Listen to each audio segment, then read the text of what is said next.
ಈ ಶ್ರವಣ ದೃಶ್ಯ ಮಾಧ್ಯಮದಲ್ಲಿ ಈ ಹೊಸ DVD ಮೂಲಕ ರೈತರ ಹೊಸ ಆವಿಷ್ಕಾರಗಳು, ವಿಜ್ಞಾನಿಗಳ ಆವಿಷ್ಕಾರಗಳು ಇವೆಲ್ಲವನ್ನು ನಾವು ರೈತರ ಬಾಗಿಲಿಗೆ ಮತ್ತು ರೈತರು ಯಾರ್ಯಾರು ತರಬೇತಿ ಸಂಸ್ಥೆಗಳಿದ್ದಾರೆ ಅವರೆಲ್ಲರಿಗೂ ಕೊಡುವ ಮುಖಾಂತರ ರೈತರು ಮುಂದಿನ ದಿನಗಳಲ್ಲಿ ಇದನ್ನು ಹೆಚ್ಚಿಗೆ ಬಳಸಿಕೊಂಡು ತಮ್ಮ ಶ್ರೇಯಾಭಿವೃದ್ಧಿಗೆ ತಾವೇ ಕಾರಣರಾಗ್ತಾರೆ ಅಂತ ನಾವು ತಿಳ್ಕೊಂಡಿದ್ದೇವೆ.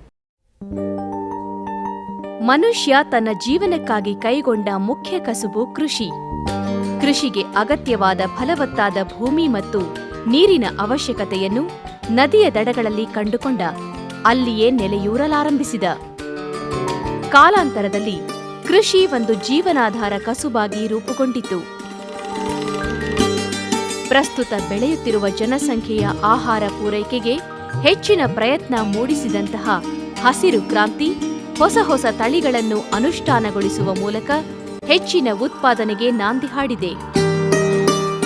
ಪ್ರಾರಂಭದಲ್ಲಿ ರಾಸಾಯನಿಕ ಗೊಬ್ಬರದ ಪ್ರಯೋಗದಿಂದ ಫಸಲುಗಳ ಇಳುವರಿಯಲ್ಲಿ ಅಜಗಜಾಂತರ ವ್ಯತ್ಯಾಸ ಕಂಡುಬಂದಿತ್ತು.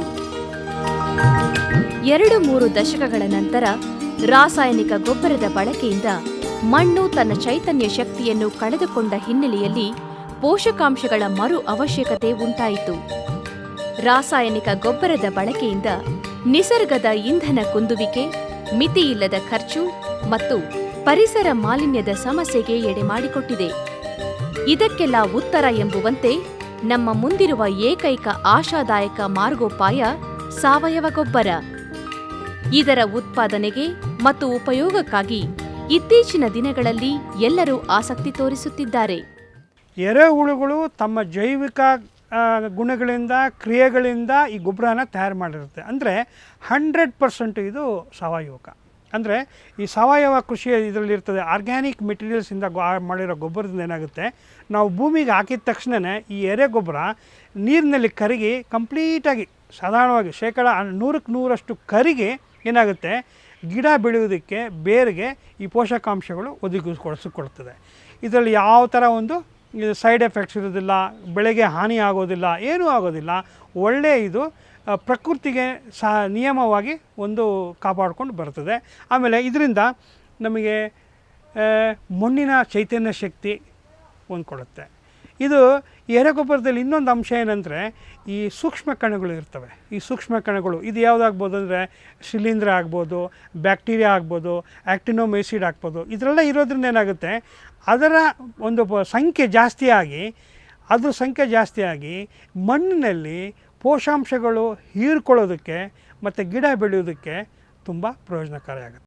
ಸಾವಯವ ಕೃಷಿಯ ಹಲವು ಪ್ರಕಾರಗಳಲ್ಲಿ ಎರೆಗೊಬ್ಬರದ ಬಳಕೆ ಕೃಷಿಕರಲ್ಲಿ ಹೆಚ್ಚಿನ ಭರವಸೆ ಮೂಡಿಸಿದೆ.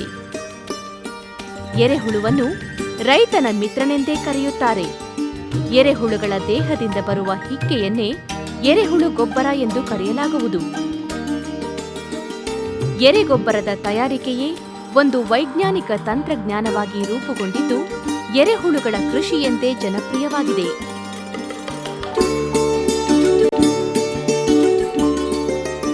ಮಣ್ಣಿನಲ್ಲಿರುವ ಕೋಟ್ಯಾಂತರ ಜೀವಿಗಳಲ್ಲಿ ಎರೆಹುಳುಗಳು ಅಧಿಕ ಸಂಖ್ಯೆಯಲ್ಲಿ ವ್ಯಾಪಿಸಿಕೊಂಡಿದ್ದು ಮಣ್ಣಿನ ಫಲವತ್ತತೆಯನ್ನು ಹೆಚ್ಚಿಸುವಲ್ಲಿ ಪ್ರಮುಖ ಪಾತ್ರವನ್ನು ವಹಿಸುತ್ತಿದೆ.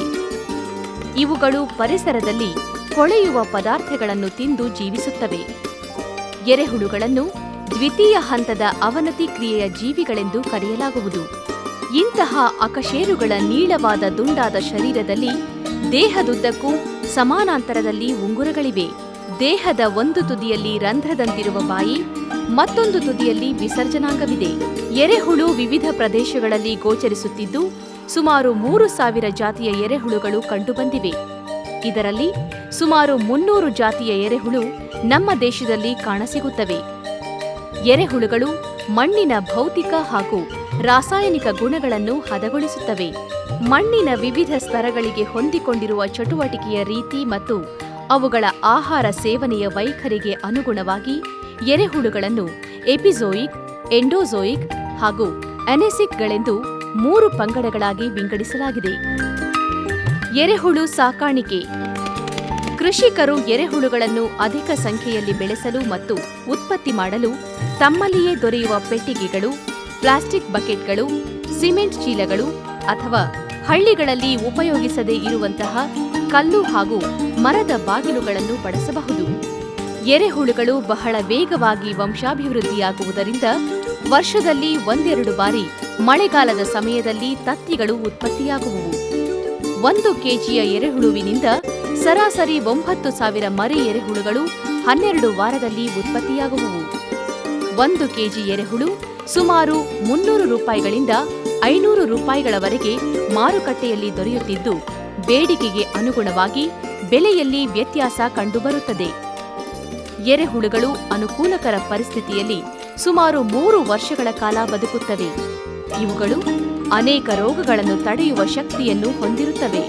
ಎರೆಗೊಬ್ಬರ ತಯಾರಿಕೆಗೆ ಉತ್ತಮವಾದ ಆಹಾರ ದನಕರು, ಕುರಿ, ಹಂದಿ ಮುಂತಾದ ಪ್ರಾಣಿಗಳ ಸಗಣಿ, ಹೊಲ ಗದ್ದೆಗಳಲ್ಲಿ ಸಿಗುವ ಹುಲ್ಲು, ಸೊಪ್ಪು, ಕೃಷಿಗೆ ಸಂಬಂಧಿಸಿದ ಕಾರ್ಖಾನೆಗಳ ತ್ಯಾಜ್ಯ ವಸ್ತು, ನಗರ ಪಟ್ಟಣದ ಸಾವಯವ ತ್ಯಾಜ್ಯಗಳನ್ನು ಎರೆಹುಳುಗಳ ಆಹಾರವಾಗಿ ಉಪಯೋಗಿಸಬಹುದು. ಎರೆಗೊಬ್ಬರದ ತಯಾರಿಕೆಯಲ್ಲಿ ಕನಿಷ್ಠ 2 ತೊಟ್ಟಿಗಳಾದರೂ ಬೇಕು. ಏಕೆಂದರೆ 1 ತೊಟ್ಟಿಯಲ್ಲಿ ಎರೆಹುಳುಗಳು ಚಟುವಟಿಕೆಯಿಂದ ತ್ಯಾಜ್ಯ ವಸ್ತುಗಳನ್ನು ಗೊಬ್ಬರವನ್ನಾಗಿ ಪರಿವರ್ತಿಸುವ ಸಮಯದಲ್ಲಿ 2ನೆಯ ತೊಟ್ಟಿಯಲ್ಲಿ ಶೇಖರಣೆ ಮಾಡಿದ ಸಾವಯವ ತ್ಯಾಜ್ಯ ವಸ್ತುಗಳನ್ನು ಎರೆಹುಳುಗಳಿಗೆ ತಕ್ಕ ಆಹಾರವಾಗುವಂತೆ ಹದಗೊಳಿಸಬಹುದು.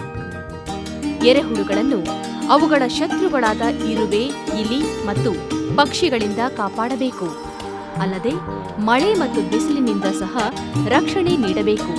ಕೊಳೆಯುವ ತ್ಯಾಜ್ಯ ವಸ್ತುಗಳನ್ನು ಮತ್ತು ಸಗಣಿಯನ್ನು 3:1 ಅನುಪಾತದಲ್ಲಿ ಮಿಶ್ರಣ ಮಾಡಿ ವಾರಕ್ಕೆ 1 ಬಾರಿ ತಿರುಗಿಸಬೇಕು. ಸುಮಾರು 20ರಿಂದ 30 ದಿನಗಳಲ್ಲಿ ಈ ತ್ಯಾಜ್ಯ ವಸ್ತುಗಳು ಕುಂದುವುವು. ಆನಂತರ ಸುಮಾರು 10 ಚದರಡಿ ತೊಟ್ಟಿಗೆ 1,000ದಿಂದ 1,200 ಎರೆಹುಳುಗಳನ್ನು ಬಿಡಬೇಕು. ಈ ಅವಧಿಯಲ್ಲಿ ತ್ಯಾಜ್ಯ ವಸ್ತುಗಳ ತೇವಾಂಶ 40% 60% ಇರುವಂತೆ ನೋಡಿಕೊಳ್ಳಬೇಕು. ಎರೆಹುಳುಗಳು ಹಿಕ್ಕೆಗಳನ್ನು ಹೊರಹಾಕುವುದರಿಂದ ಗೊಬ್ಬರವು ಮೇಲ್ಭಾಗದಲ್ಲಿ ಶೇಖರಣೆಯಾಗುತ್ತಾ ಬರುತ್ತದೆ. ಹೀಗೆ ಶೇಖರಣೆಯಾದ ಗೊಬ್ಬರವನ್ನು ಆಗಿಂದಾಗೆ ಕೈಯಿಂದ ಸರಿಸಿ ಬೇರ್ಪಡಿಸಿಕೊಳ್ಳಬೇಕು.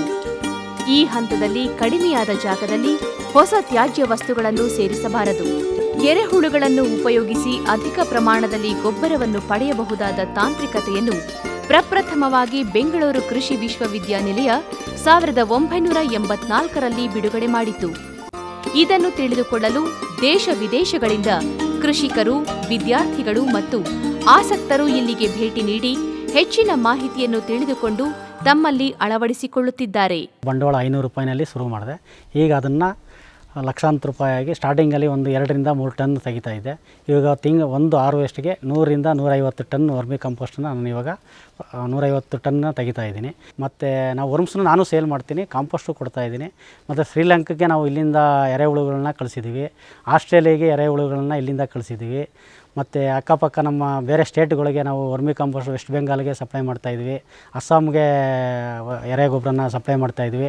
ಈಗ ನಾವು ಆಂಧ್ರ, ತಮಿಳುನಾಡು ಮತ್ತು ನಮ್ಮ ಕರ್ನಾಟಕ ಮತ್ತು ನಮ್ಮ ಇಲ್ಲಿ ಲೋಕಲ್ ಮಡಿಕೇರಿ ಈ ಕಡೆ ಎಲ್ಲ ನಾವು ಎರೆಗೊಬ್ಬರನ್ನ ಇವಾಗ ಕೊಡ್ತಾಯಿದ್ದೀವಿ. ಈ ರೀತಿ ಜೈವಿಕ ಕ್ರಿಯೆಯಿಂದ ಹೊರಬರುವ ಹಿಕ್ಕೆಯಲ್ಲಿ ಇಂಗಾಲ, ಸಾರಜನಕ, ಮೆಗ್ನೀಷಿಯಂ ಮತ್ತು ಸುಣ್ಣ ಗುಣಗಳು ಅಧಿಕವಾಗಿದ್ದು ಗಿಡಗಳಿಗೆ ಬೇಕಾಗುವ ಅನೇಕ ಪೋಷಕಾಂಶಗಳು ಸುಲಭವಾಗಿ ನೀರಿನಲ್ಲಿ ಕರಗಿ ಗಿಡಗಳು ಸುಲಭವಾಗಿ ಹೀರಿಕೊಳ್ಳಲು ಅನುಕೂಲಕರವಾಗಿರುತ್ತದೆ. ಎರೆಹುಳುಗಳ ದೇಹದಿಂದ ಬರುವ ಎರೆಜಲವನ್ನು ನೀರಿನಲ್ಲಿ ಮಿಶ್ರಣ ಮಾಡಿ ಗಿಡಗಳಿಗೆ ಸಿಂಪಡಿಸಬಹುದು. ಹಿಕ್ಕೆ ಇರುವ ಸ್ಥಳಗಳಲ್ಲಿ ನೀರು ಮತ್ತು ಗಾಳಿಯ ಸಂಚಾರಕ್ಕೆ ಉಪಯೋಗವಾಗುವ ಸೂಕ್ಷ್ಮ ರಂಧ್ರಗಳಿರುತ್ತವೆ. ಎರೆಗೊಬ್ಬರವನ್ನು ಬಳಸುತ್ತಿರುವ ಅನೇಕ ಕೃಷಿಕರು ರಸಗೊಬ್ಬರದ ಬಳಕೆಯನ್ನು ಸುಮಾರು 50%ರಿಂದ 60% ಕಡಿಮೆ ಮಾಡಿ ಮಣ್ಣಿನ ಫಲವತ್ತತೆಯನ್ನು ಹೆಚ್ಚಿಸಿಕೊಂಡಿದ್ದಾರೆ. ಎರೆಹುಳು ಕೃಷಿ ಒಂದು ಪರಿಣಾಮಕಾರಿ ಪರಿಸರ ಪ್ರೇಮಿ ತಂತ್ರಜ್ಞಾನವಾಗಿದ್ದು ಇತ್ತೀಚಿನ ದಿನಗಳಲ್ಲಿ ಹೆಚ್ಚು ಜನಪ್ರಿಯತೆ ಪಡೆದುಕೊಳ್ಳುತ್ತಿದೆ. ಎರೆಹುಳು ಕೃಷಿ ಆರೋಗ್ಯಪೂರ್ಣ ಕೃಷಿಗೆ ಪೂರಕವಾಗುವುದರ ಜೊತೆಗೆ ಒಂದು ಲಾಭದಾಯಕ ಉದ್ದಿಮೆಯಾಗಿಯೂ ಸಹ ಅಭಿವೃದ್ಧಿಗೊಂಡಿದೆ. ಇದಕ್ಕೆ ಅವಶ್ಯಕವಾದ ತಾಂತ್ರಿಕ ಜ್ಞಾನವನ್ನು ಕೃಷಿ ವಿಶ್ವವಿದ್ಯಾನಿಲಯ ಬೆಂಗಳೂರು ಹಾಗೂ ಕೃಷಿ ಇಲಾಖೆ ಪೂರೈಸುತ್ತಿದ್ದು, ಇದಕ್ಕೆ ಅವಶ್ಯಕವಾದ ಆರ್ಥಿಕ ಸಹಾಯವನ್ನು ನೀಡಲು ವಿವಿಧ ವಾಣಿಜ್ಯ ಬ್ಯಾಂಕ್ಗಳು, ಖಾದಿ ಗ್ರಾಮೋದ್ಯೋಗ ಮಂಡಳಿ ಹಣಕಾಸಿನ ನೆರವನ್ನು ಭರಿಸುತ್ತಿವೆ. ಈ ಎರೆಗೊಬ್ಬರ ತಯಾರಿಕೆಯಲ್ಲಿ ನಮಗೆ ಎಷ್ಟು ಖರ್ಚಾಗುತ್ತೆ, ಎಷ್ಟು ಲಾಭ ಬರ್ತದೆ ಅನ್ನೋದು ಹೇಳ್ತೀನಿ.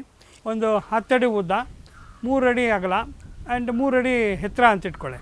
ಈ ತೊಟ್ಟಿನಲ್ಲಿ ಸಾಧಾರಣವಾಗಿ ಒಂದು 2.25 3 ಟನ್ನು ನಾವು ಕಸನ ತುಂಬೋದು.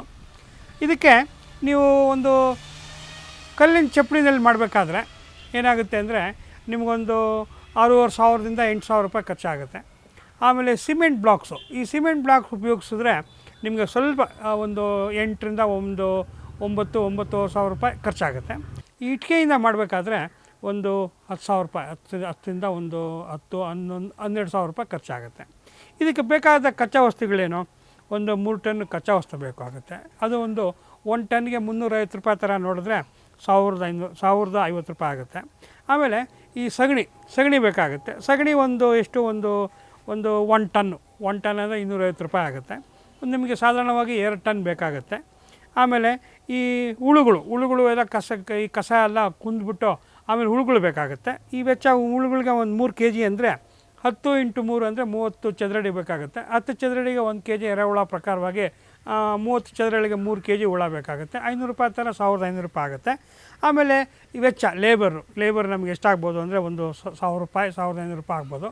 ಸೊ ಕಟಾವು ಅಂದರೆ ಒಂದು 3 ತಿಂಗಳು ಅವಧಿ ಆಗಿರುತ್ತೆ. ಅವಧಿಗೆ ಒಂದು 3,000 ರೂಪಾಯಿ. ಮತ್ತು ಇತರ ಖರ್ಚುಗಳು, ಸಣ್ಣ ಪುಟ್ಟ ಖರ್ಚುಗಳು ಏನು ಅಂದರೆ ಅದೊಂದು 1,000 ರೂಪಾಯಿ. ಈ ಒಟ್ಟಾರೆ ಸೇರಿಸಿದ್ರೆ ಎಲ್ಲ ನಿಮಗೆ ಒಂದು 7,050 ರೂಪಾಯಿ ಆಗುತ್ತೆ. ಪ್ಲಸ್ಸು ಟ್ಯಾಂಕಿಗೆ ಒಂದು 10,000 ರೂಪಾಯಿ. 3 ಟನ್ನು ನಾವು ಕಚ್ಚಾ ವಸ್ತು ಹಾಕಿದ್ರೆ ಅಟ್ಲೀಸ್ಟ್ ಒಂದು 60% ಕನ್ವರ್ಷನ್ ತೊಗೊಂಡ್ರೂ ನಮಗೆ ಒಂದು 2 ಟನ್ ಗೊಬ್ಬರ ಆಗುತ್ತೆ. ಟನ್ನಿಗೆ 5,000 ರೂಪಾಯಿ, 2 ಟನ್ನಿಗೆ 10,000 ರೂಪಾಯಿ ಆಗೋಯ್ತು. 10,000 ರೂಪಾಯಿ ಅಲ್ಲೇ ಬಂದುಬಿಡ್ತು. 10,000 ರೂಪಾಯಿ ಪ್ರತಿ ಒಂದು 3 ತಿಂಗಳಿಗೆ ಒಂದು ವರ್ಷಕ್ಕೆ ಏನಾಗುತ್ತೆ ನಮಗೆ 10 ಅಂದರೆ 5, 10 × 10,000 ರೂಪಾಯಿ ಒಂದು ಕಟಾವಿಗೆ. 4 ಕಟಾವಿಗೆ 4 × 5 20,000 ರೂಪಾಯಿ ಅಲ್ಲೇ ಬಂದ್ಬಿಡುತ್ತೆ ನಮಗೆ. ಅಂದರೆ ಈ ವೆಚ್ಚ ನಮ್ಗೆ ಎಷ್ಟಾಗುತ್ತೆ ಅಂದರೆ 1 kg ಉತ್ಪಾದನೆ ಮಾಡೋಕ್ಕೆ, ಎರೆಗೊಬ್ಬರ ಉತ್ಪಾದನೆ ಮಾಡೋಕ್ಕೆ ನಮಗೆ 1 ರೂಪಾಯಿಂದ 1.5 ರೂಪಾಯಿ ಆಗುತ್ತೆ. ಏನು ನಮ್ಮಲ್ಲೇ ಎಲ್ಲ ಕಚ್ಚಾ ವಸ್ತುಗಳು ಎಲ್ಲ ಅನುಕೂಲತೆಗಳು ಇದ್ದರೆ ನಮಗೆ 1 ರೂಪಾಯಿಗೆ 3 ರೂಪಾಯಿ ಲಾಭ ಇದೆ. ಈಗ ಸಗಣಿ ಕೊಂಡ್ಕೋಬೇಕು, ಈಗ ಈ ಕಚ್ಚಾ ವಸ್ತುಗಳು ಕೊಂಡ್ಕೋಬೇಕು, ಇದೆಲ್ಲ ಕೊಂಡ್ಕೊಂಡು ನಾವು ಮಾಡೋದಾದರೆ ನಮಗೇನಾಗುತ್ತೆ, ನಮಗೆ ಈ ಕಾಸ್ಟು ವೆಚ್ಚ ಮತ್ತು ಲಾಭ ಎಷ್ಟಾಗುತ್ತೆ ಅಂದರೆ 1 ರೂಪಾಯಿಗೆ 1.5 ರೂಪಾಯಿ, 1 ರೂಪಾಯಿ 40 ಪೈಸೆ ಇಲ್ಲ 1.5 ರೂಪಾಯಿ ಮಾತ್ರ ಆಗುತ್ತೆ. ಸೊ ನಮಗೆ ಇವಾಗ ಮಾರ್ಕೆಟ್ ರೇಟ್ ಏನಿದೆ ಅಂದರೆ ಒಳ್ಳೆ ಎರೆಗೊಬ್ಬರ ತಯಾರಿಸಿದಲ್ಲಿ 1 ಟನ್ಗೆ 5,000 ರೂಪಾಯಿ ಇದೆ. 1 kgಗೆ 500 ರೂಪಾಯಿ ಹುಳಗಳೇ ಇದೆ. ನಾವು ಕೊಟ್ಟು ತೊಗೊಂಡು ಮೊದಲು ಮಾಡಿರ್ತೀವಿ. ಅದರಿಂದ ಗೊಬ್ಬರ ಮಾರೋದ್ರಿಂದ ಮತ್ತು ಹುಳ ಮಾರೋದ್ರಿಂದನೂ ನಮಗೆ ಸಾಕಷ್ಟು ಲಾಭ ಇದೆ. ಒಟ್ಟಾರೆ ಎರೆಹುಳು ಕೃಷಿಯನ್ನು ಇನ್ನೂ ಹೆಚ್ಚು ಜನಪ್ರಿಯಗೊಳಿಸುವ ಮೂಲಕ ಮುಂಬರುವ ಪೀಳಿಗೆಗೆ ಉತ್ತಮವಾದ ಆಹಾರ, ಆರೋಗ್ಯ ಮತ್ತು ಪರಿಸರವನ್ನು ಕಲ್ಪಿಸುವ ನಿಟ್ಟಿನಲ್ಲಿ ಕೃಷಿ ವಿಶ್ವವಿದ್ಯಾನಿಲಯ ಬೆಂಗಳೂರು ರೈತರೊಂದಿಗೆ ಹೆಜ್ಜೆ ಹಾಕುತ್ತಿದೆ.